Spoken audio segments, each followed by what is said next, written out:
In Hpakant, the worst problem may be off-road transportations. Many accidents have happened due to the tragic roads. This may be because the authorities of the Kachin state don't have enough budget to repair and improvise the roads and transportation. Therefore, I suggest a way of providing some budgets to them.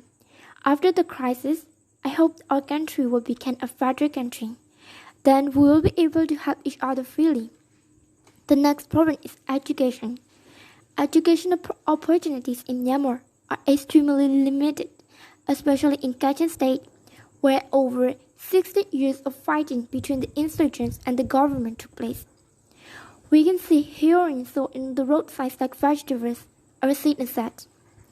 It means that many people in Hpakant states are being spoiled by heroin. Drug caps or shooting galleries are openly set up in the mining areas, supplying users with shrinks and cheap heroin to inject on a hill. According to the Burma camp in UK, some law and mining officials illegally distribute the drugs which are largely smuggled in from the neighboring Sham. As Myanmar's internal conflicts continue, the drug crisis is expected to continue as any developmental projects cannot be done. As the city is being pampered, people don't have time to concentrate on the education. And also, many adults in Hpakant don't encourage the education. They think that education is nothing because they can find money from mining. However, the situation there is not what they think. Many miners have lost their precious lives. The major problem is that our country, Myanmar people, are being the workers, when the other foreign people, Chinese, are being the owners. Chinese people are monopolizing business in Hpakant too. The solutions to education may be to educate them first.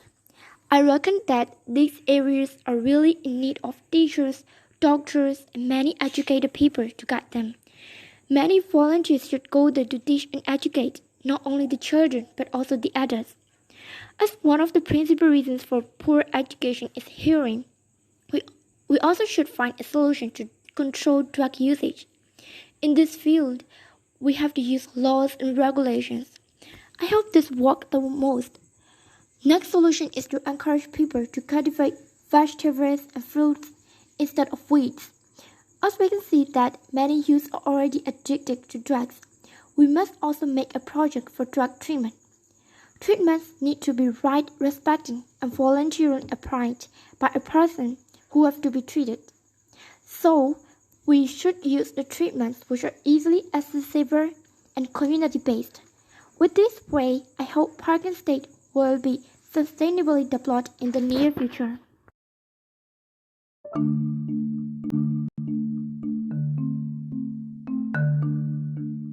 Getting through the tough lives in Hpakant scavengers, we've known how cruel and unfaithful the landslide case is.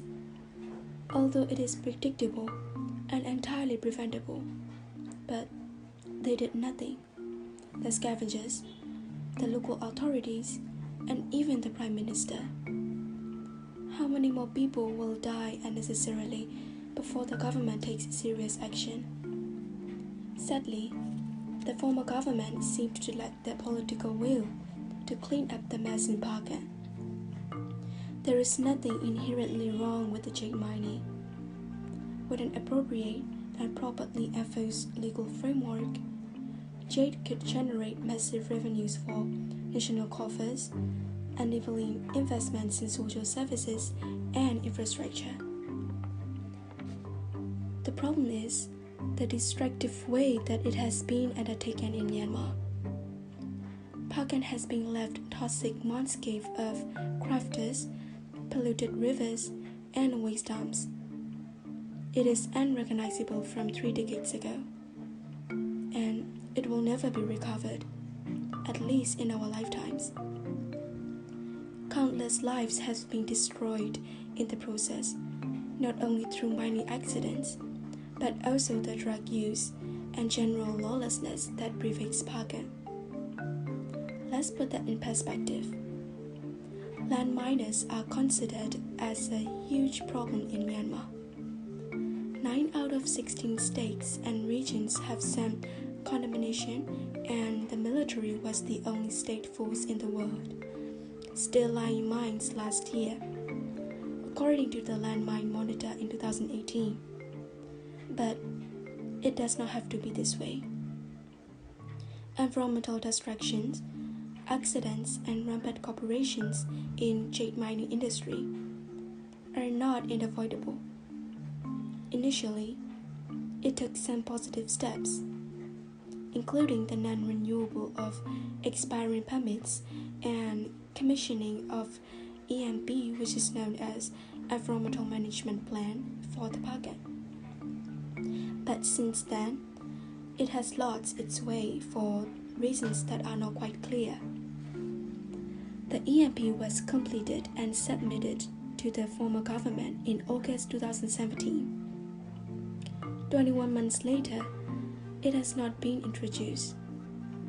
As mining permits expire, licensed companies have simply been replaced by illegal mining operations. Waste dumps have proliferated close to the villages and mining settlements. A regressive gemstone law has been enacted by the former government, while a draft gemstone policy has reportedly been watered down.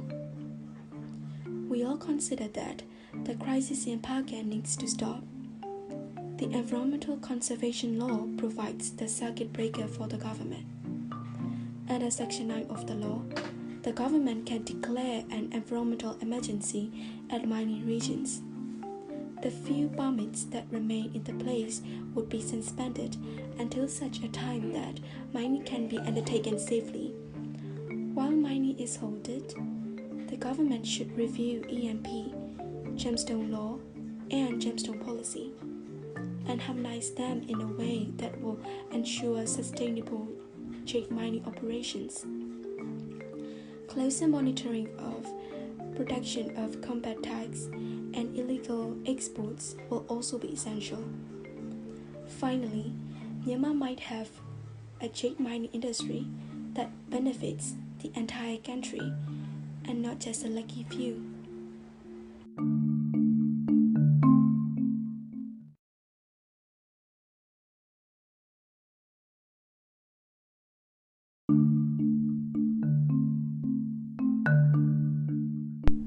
Scarcity of water is a human and environmental dilemma in the world at the moment.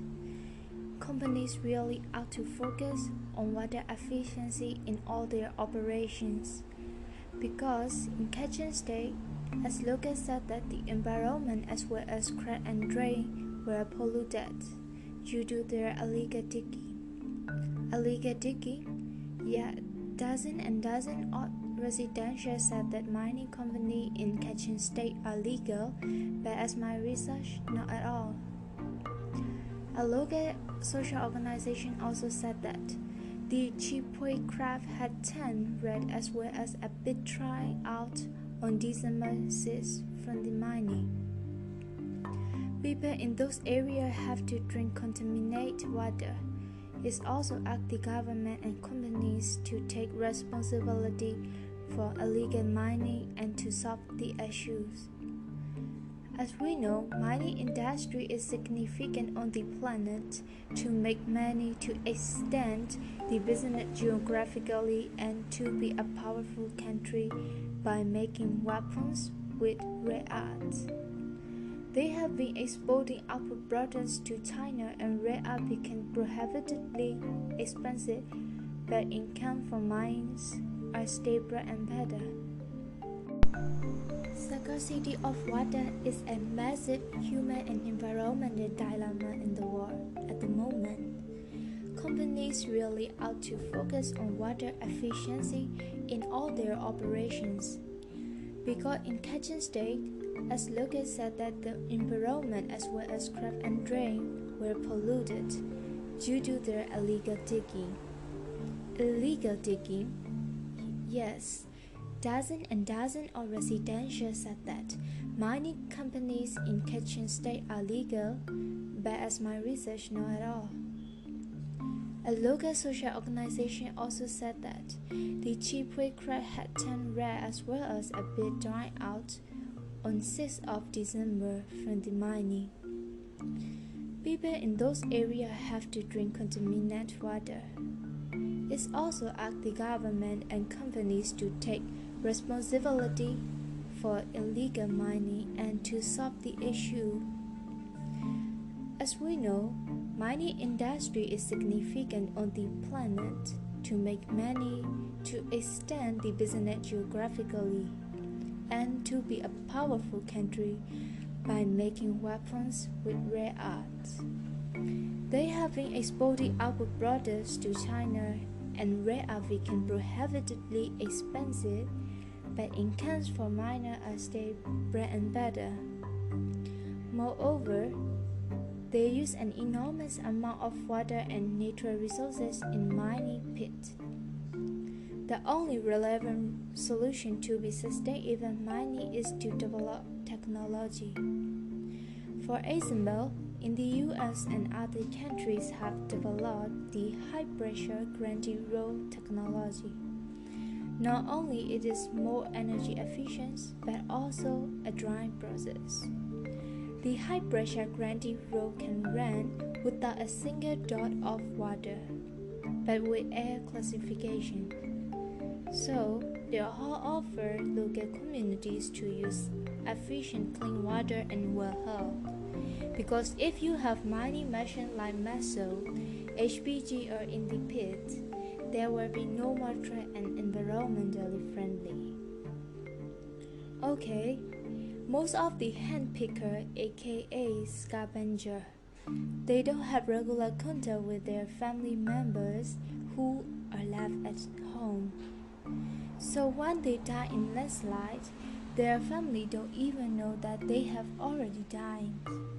When the government tries to dig the body up from the soil, which is collapse, it's really hard to know who is who, because the huge machine rip apart the body, and also they are already decomposed.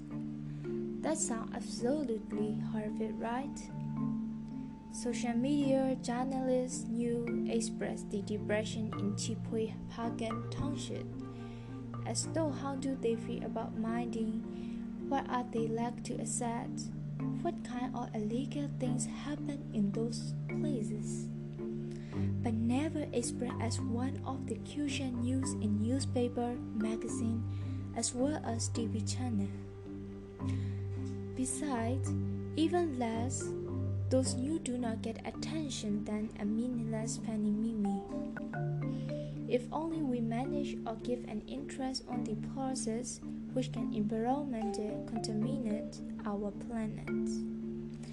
At least we can tell mining companies to use the budget and develop technologies to be sustainable mining. Yes, people are always trying to find sustainable solutions, but as you know, for the drawback of mining industry, finding a perfect sustainable solution for it ain't a piece of cake. How about choosing two evils instead of solution? Okay, looks like we have to choose between two evils. One, pollution on a global scale that could turn out to have irreversible negative consequences to our climate, raising sea level, more drought, more flood, on and on, followed by humanitarian disaster. Number 2, negative environmental effect on the local scale to help save the planet. If you have a chance to pick one evil, which one will you choose? Sustainable future is possible, just only different long-term or short-term. It's all in our hands. Thank you for listening.